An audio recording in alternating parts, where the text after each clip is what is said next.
Act 3 of Henry VI, Part 3 by William Shakespeare. Scene 1. A forest in the north of England. Enter two keepers with crossbows in their hands. Under this thick-grown brake we'll shroud ourselves, for through the lawn anon the deer will come, and in this covert will we make our stand, culling the principal of all the deer. I'll stay above the hill, so both may shoot. That cannot be. The noise of thy crossbow will scare the herd, and so my shoot is lost. Here stand we both, and aim we at the best. And, for the time shall not seem tedious, I'll tell thee what befell me on a day, in this self place where now we mean to stand. Here comes a man. Let's stay till he be past. Enter King Henry VI, disguised with a prayer book.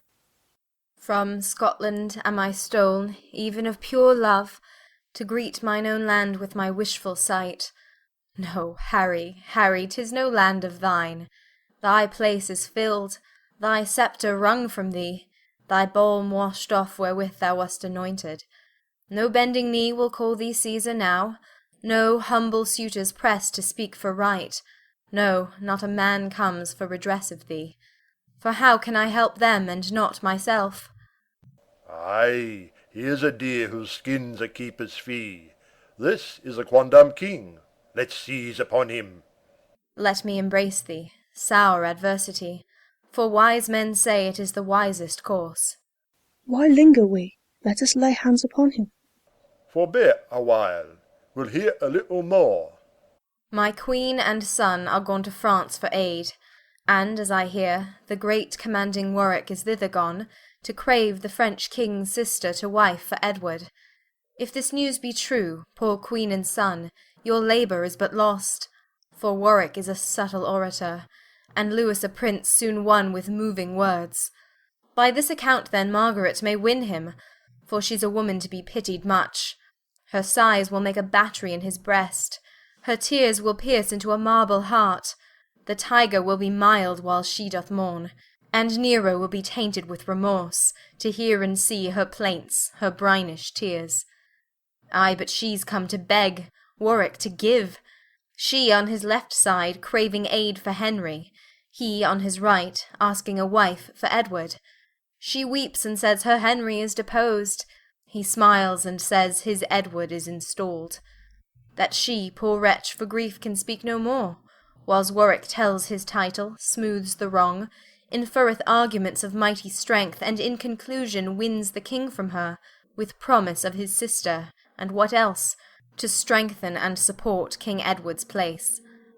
O Margaret, thus 'twill be, and thou, poor soul, art then forsaken, as thou went'st forlorn.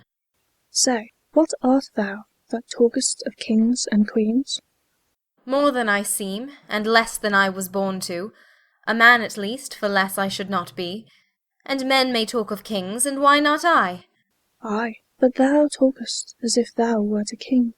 Why, so I am in mind, and that's enough. But if thou be a king, where is thy crown? My crown is in my heart, not on my head, not decked with diamonds and Indian stones, nor to be seen. My crown is called content, a crown it is that seldom kings enjoy. Well, if you be a king crowned with content, your crown content, and you must be contented to go along with us. For as we think, you are the king King Edward hath deposed, and we, his subjects, sworn in all allegiance, will apprehend you as his enemy. But did you never swear and break an oath? No, never such an oath, nor will not now. Where did you dwell when I was king of England? Here in this country, where we now remain. I was anointed king at 9 months old. My father and my grandfather were kings, and you were sworn true subjects unto me. And tell me then, have you not broke your oaths? No, for we were subjects, but while you were king. Why, am I dead? Do I not breathe a man? Ah, simple men, you know not what you swear. Look, as I blow this feather from my face, and as the air blows it to me again, obeying with my wind when I do blow, and yielding to another when it blows, commanded always by the great August, such is the likeness of you common men. But do not break your oaths, for of that sin my mild entreaty shall not make you guilty. Go where you will. The king shall be commanded. And be you kings, command, and I'll obey. We are true subjects to the king, King Edward. So would you be again to Henry if he were seated as King Edward is? We charge you, in God's name, and the king's, to go with us unto the officers. In God's name lead. Your king's name be obeyed. And what God will, that let your king perform. And what he will, I humbly yield unto. Exeunt. Scene 2. London, the Palace. Enter King Edward the Fourth, Gloucester, Clarence, and Lady Grey. Brother of Gloucester, at St. Albans field, this lady's husband, Sir Richard Grey, was slain. His lands then seized on by the Conqueror. Her suit is now to repossess those lands, which we in justice cannot well deny, because in quarrel of the house of York, the worthy gentleman did lose his life. Your Highness shall do well to grant her suit. It were dishonour to deny it her. It were no less, but yet I'll make a pause. Aside to Clarence. Yea, is it so? I see the lady hath a thing to grant, before the king will grant her humble suit. Aside to Gloucester. He knows the game. How true he keeps the wind. Aside to Clarence. Silence! Widow, we will consider of your suit, and come some other time to know our mind. Right gracious lord, I cannot brook delay. May it please your highness to resolve me now, and what your pleasure is shall satisfy me. Aside to Clarence. Ay, widow? Then I'll warrant you all your lands, and if what pleases him shall pleasure you, fight closer, or good faith you'll catch a blow. Aside to Gloucester. I fear her not, unless she chance to fall. Aside to Clarence. God forbid that, for he'll take vantages. How many children hast thou, widow? Tell me. Aside to Gloucester. I think he means to beg a child of her. Aside to Clarence. Nay, whip me then, he'll rather give her 2. 3, my most gracious lord. Aside to Clarence. You shall have 4 if you'll be ruled by him. 'Twere pity they should lose their father's lands. Be pitiful, dread lord, and grant it then. Lords, give us leave. I'll try this widow's wit. Aside to Clarence. Ay, good leave have you, for you will have leave, till youth take leave, and leave you to the crutch. Gloucester and Clarence retire. Now tell me, madam, do you love your children? I, full as dearly as I love myself. And would you not do much to do them good? To do them good I would sustain some harm. Then get your husband's lands, to do them good. Therefore I came unto your majesty. I'll tell you how these lands are to be got. So shall you bind me to your highness' service. What service wilt thou do me, if I give them? What you command that rests in me to do. But you will take exceptions to my boon. No, gracious lord, except I cannot do it. Ay, but thou canst do what I mean to ask. Why, then I will do what your grace commands. Aside to Clarence. He plies her hard, and much rain wears the marble. Aside to Gloucester. As red as fire. Nay then, her wax must melt. Why stops my lord? Shall I not hear my task? An easy task. 'Tis but to love a king. That's soon performed, because I am a subject. Why then thy husband's lands I freely give thee. I take my leave with many thousand thanks. Aside to Clarence. The match is made, she seals it with a curtsy. But stay thee, 'tis the fruits of love I mean. The fruits of love I mean, my loving liege. Ay, but I fear me in another sense. What love think'st thou I sue so much to get? My love till death, my humble thanks, my prayers. That love which virtue begs and virtue grants. No, by my troth I did not mean such love.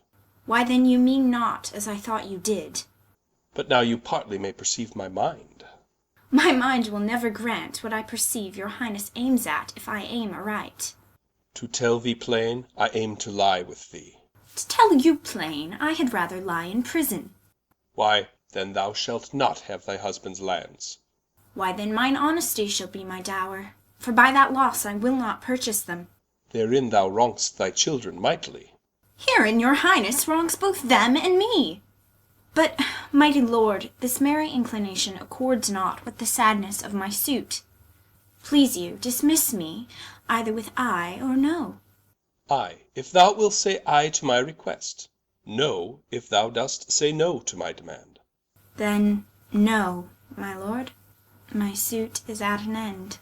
Aside to Clarence. The widow likes him not. She knits her brows. Aside to Gloucester. He is the bluntest wooer in Christendom. Aside. Her looks do argue her replete with modesty. Her words do show her wit incomparable. All her perfections challenge sovereignty. One way or other she is for a king, and she shall be my love, or else my queen. Say that King Edward take thee for his queen. 'Tis better said than done, my gracious lord. I am a subject fit to jest withal, but far unfit to be a sovereign. Sweet widow, by my state I swear to thee, I speak no more than what my soul intends, and that is to enjoy thee for my love. And that is more than I will yield unto. I know I am too mean to be your queen, and yet too good to be your concubine. You cavil widow, I did mean my queen. 'Twill grieve your grace my sons should call you father. No more than when my daughters call thee mother. Thou art a widow, and thou hast some children. And by God's mother, I, being but a bachelor, have other some. Why, 'tis a happy thing to be the father unto many sons. Answer no more, for thou shalt be my queen. Aside to Clarence. The ghostly father now hath done his shrift. Aside to Gloucester. When he was made a shriver, 'twas for shift. Brothers, you muse what chat we two have had. The widow likes it not, for she looks very sad. You'll think it strange if I should marry her. To whom, my lord? Why, Clarence, to myself. That would be 10 days' wonder at the least. That's a day longer than a wonder lasts. By so much is the wonder in extremes. Well, jest on, brothers. I can tell you both, her suit is granted for her husband's lands. Enter a nobleman. My gracious lord, Henry, your foe, is taken, and brought your prisoner to your palace gate. See that he be conveyed unto the Tower. And we go, brothers, to the man that took him, to question of his apprehension. Widow, go you along. Lords, use her honourably. Exeunt all but Gloucester. Ay, Edward will use women honourably. Would he were wasted marrow, bones, and all, that from his loins no hopeful branch may spring, to cross me from the golden time I look for. And yet, between my soul's desire and me, the lustful Edward's title buried is Clarence, Henry, and his son young Edward, and all the unlooked for issue of their bodies, to take their rooms ere I can place myself, a cold premeditation for my purpose. Why then I do but dream on sovereignty, like one that stands upon a promontory, and spies a far off shore where he would tread, wishing his foot were equal with his eye, and chides the sea that sunders him from thence, saying he laid it dry to have his way. So do I wish the crown, being so far off, and so I chide the means that keeps me from it, and so I say, I'll cut the causes off, flattering me with impossibilities. My eye's too quick, my heart o'erweens too much, unless my hand and strength could equal them. Well, say there is no kingdom then for Richard, what other pleasure can the world afford? I'll make my heaven in a lady's lap, and deck my body in gay ornaments, and which sweet ladies with my words and looks? O miserable thought, and more unlikely than to accomplish 20 golden crowns! Why, love forswore me in my mother's womb, and for I should not deal in her soft laws, she did corrupt frail nature with some bribe, to shrink mine arm up like a withered shrub, to make an envious mountain on my back, where sits deformity to mock my body, to shape my legs of an unequal size, to disproportion me in every part, like to a chaos or an unlicked bear whelp, that carries no impression like the dam. And am I then a man to be beloved? O monstrous fault to harbour such a thought! Then, since this earth affords no joy to me, but to command, to check, to overbear such as are of better person than myself, I'll make my heaven to dream upon the crown, and whiles I live to account this world but hell, until my misshaped trunk that bears this head be round impaled with a glorious crown. And yet I know not how to get the crown, for many lives stand between me and home, and I, like one lost in a thorny wood, that rends the thorns and is rent with the thorns, seeking a way and straying from the way, not knowing how to find the open air, but toiling desperately to find it out, torment myself to catch the English crown. And from that torment I will free myself, or hew my way out with a bloody axe. Why, I can smile and murder whilst I smile, and cry content to that which grieves my heart, and wet my cheeks with artificial tears, and frame my face to all occasions. I'll drown more sailors than the mermaid shall. I'll slay more gazers than the basilisk. I'll play the orator as well as Nestor, deceive more slyly than Ulysses could, and like a Sinon take another Troy. I can add colours to the chameleon, change shapes with Proteus for advantages, and set the murderous Machiavel to school. Can I do this, and cannot get a crown? Tut, were it farther off, I'll pluck it down. Exit. Scene 3. France. King Louis XI's palace. Flourish. Enter King Louis XI, his sister Bona, his admiral called Bourbon, Prince Edward, Queen Margaret, and Oxford. King Louis XI sits, and riseth up again. Fair Queen of England, worthy Margaret, sit down with us. It ill befits thy state and birth, that thou shouldst stand while Louis doth sit. No, mighty King of France, now Margaret must strike her sail, and learn a while to serve where kings command. I was, I must confess, great Albion's queen in former golden days, but now mischance hath trod my title down, and with dishonour laid me on the ground, where I must take like seat unto my fortune, and to my humble seat conform myself. Why, say, fair Queen, whence springs this deep despair? From such a cause as fills mine eyes with tears, and stops my tongue, while heart is drowned in cares.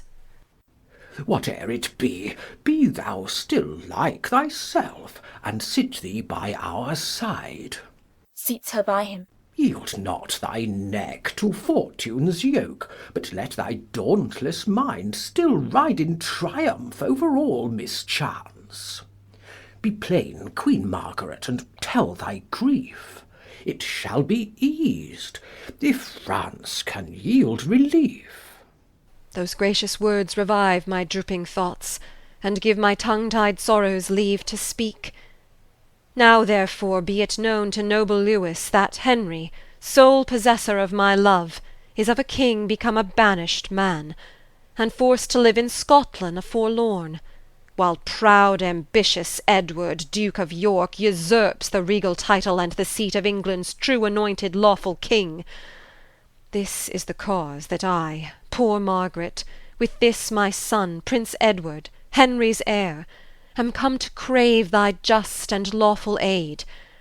And if thou fail us, all our hope is done. Scotland hath will to help, but cannot help. Our people and our peers are both misled, our treasures seized, our soldiers put to flight, and, as thou seest, ourselves in heavy plight. Renowned Queen, with patience calm the storm, while we bethink a means to break it off. The more we stay, the stronger grows our foe. The more I stay, the more I'll succour thee. Oh, but impatience waiteth on true sorrow, and see where comes the breeder of my sorrow. Enter Warwick. What's he approacheth boldly to our presence? Our Earl of Warwick, Edward's greatest friend. Welcome, brave Warwick. What brings thee to France? He descends, she ariseth. Ay, now begins a second storm to rise, for this is he that moves both wind and tide. From worthy Edward, King of Albion, my lord and sovereign, and thou vowed friend, I come, in kindness and unfeigned love, first to do greetings to thy royal person, and then to crave a league of amity, and lastly to confirm that amity with a nuptial knot, if thou vouchsafe to grant that virtuous Lady Bona, thy fair sister, to England's king in lawful marriage. Aside. Oh, if that go forward, Henry's hope is done. To Bona.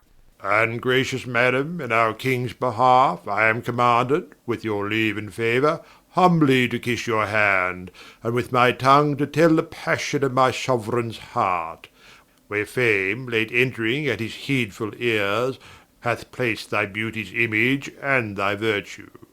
King Lewis, and Lady Bona, hear me speak before you answer Warwick.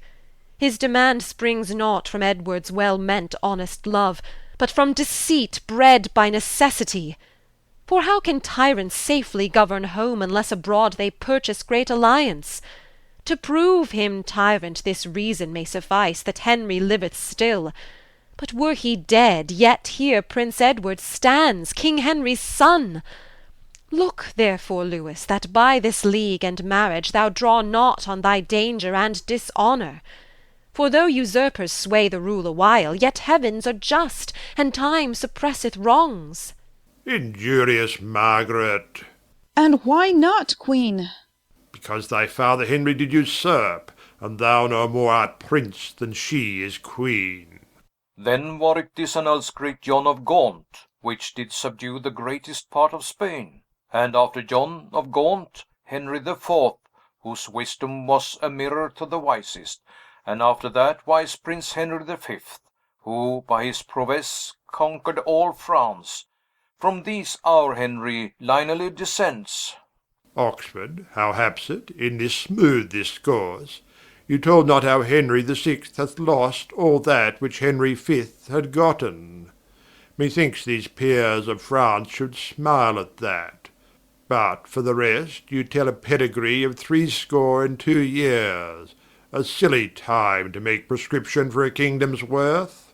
Why, Warwick, canst thou speak'st against thy liege, whom thou obeyedst 36 years, and not betray thy treason with a blush?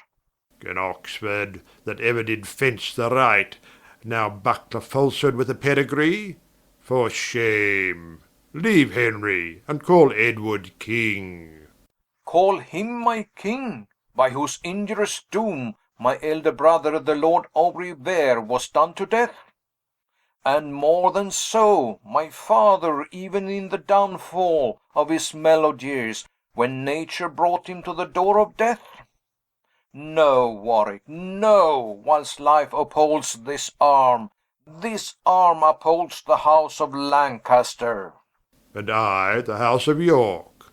Queen Margaret, Prince Edward, and Oxford, vouchsafe at our request to stand aside, while I use further conference with Warwick.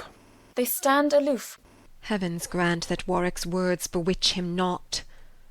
Now, Warwick, tell me, even upon thy conscience, is Edward your true king? For I were loath to link with him that were not lawful chosen. Thereon I pawn my credit and mine honour. But is he gracious in the people's eye? The more that Henry was unfortunate. Then further, all dissembling set aside, tell me for truth the measure of his love unto our sister Bona. Such it seems as may beseem a monarch like himself. Myself have often heard him say and swear that this his love was an eternal plant, whereof the root was fixed in virtue's ground, the leaves and fruit maintained with beauty's sun, exempt from envy, but not from disdain, unless the Lady Bona quit his pain. Now, sister, let us hear your firm resolve. Your grant or your denial shall be mine. To Warwick. Yet I confess that often ere this day, when I have heard your king's desert recounted, mine ear hath tempted judgment to desire.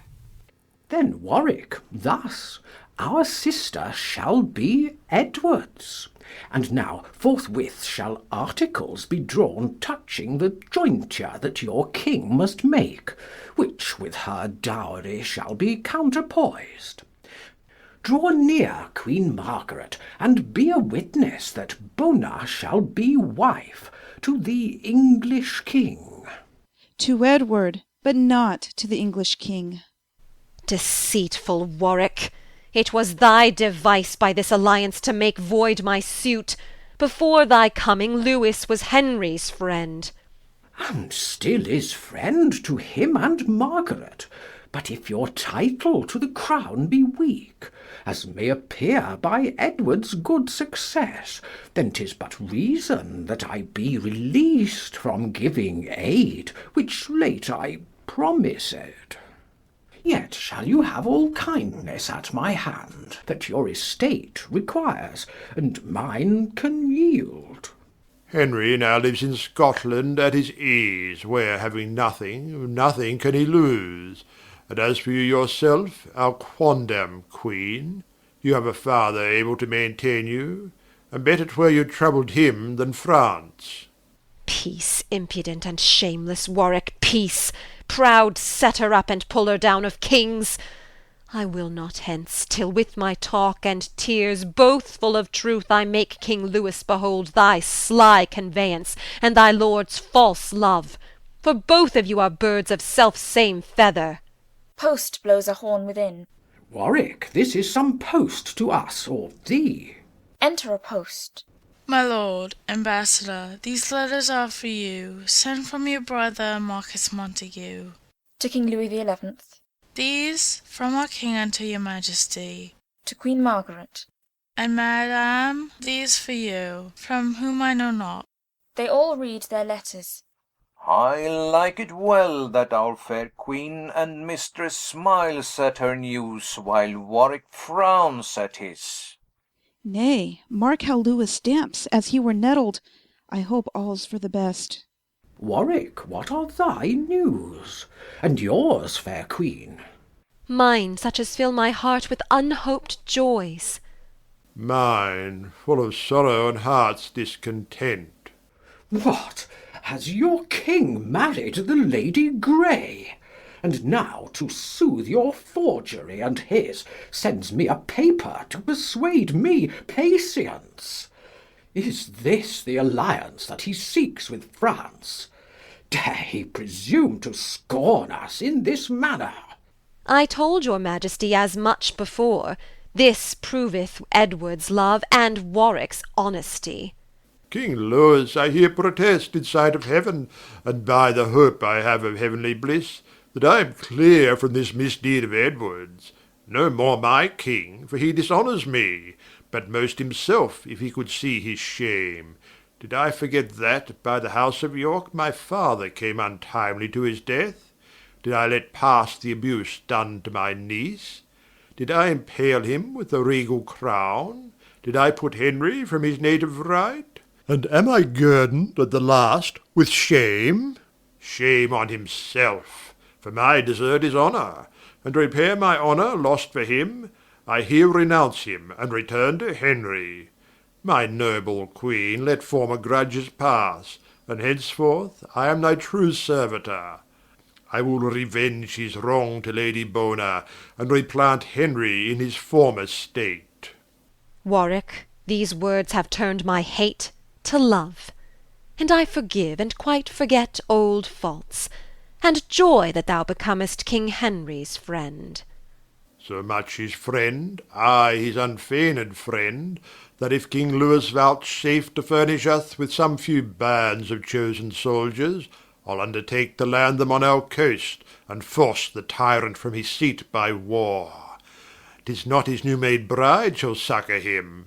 And as for Clarence, as my letters tell me, he's very likely now to fall from him, for matching more for wanton lust than honour, or than for strength and safety of our country. Dear brother, how shall Bona be revenged but by thy help to this distressed queen? Renowned prince, how shall poor Henry live, unless thou rescue him from foul despair?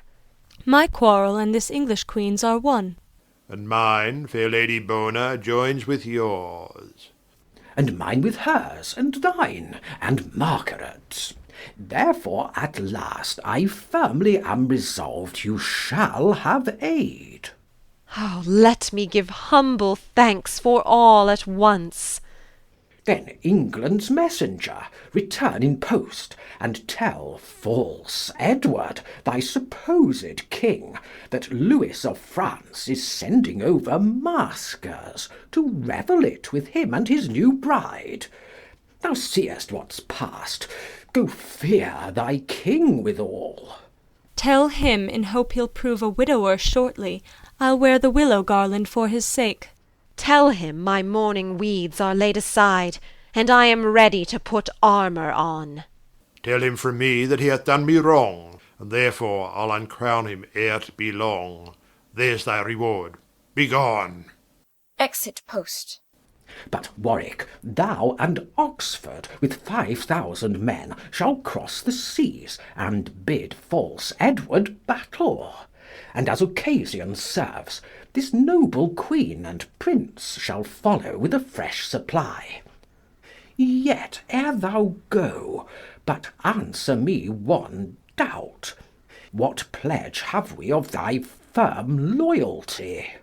This shall assure my constant loyalty, that if our queen and this young prince agree, I'll join mine eldest daughter and my joy to him forthwith in holy wedlock bands. Yes, I agree, and thank you for your motion. Son Edward, she is fair and virtuous, therefore delay not, give thy hand to Warwick, and with thy hand thy faith irrevocable that only Warwick's daughter shall be thine. Yes, I accept her, for she well deserves it, and here, to pledge my vow, I give my hand. He gives his hand to Warwick. Why stay we now? These soldiers shall be levied, and thou, Lord Bourbon, our high admiral, shalt waft them over with our royal fleet. I long till Edward fall by war's mischance, for mocking marriage with a dame of France. Exeunt all but Warwick. I came from England as ambassador, but I return his sworn and mortal foe. Matter of marriage was the charge he gave me, but dreadful war shall answer his demand.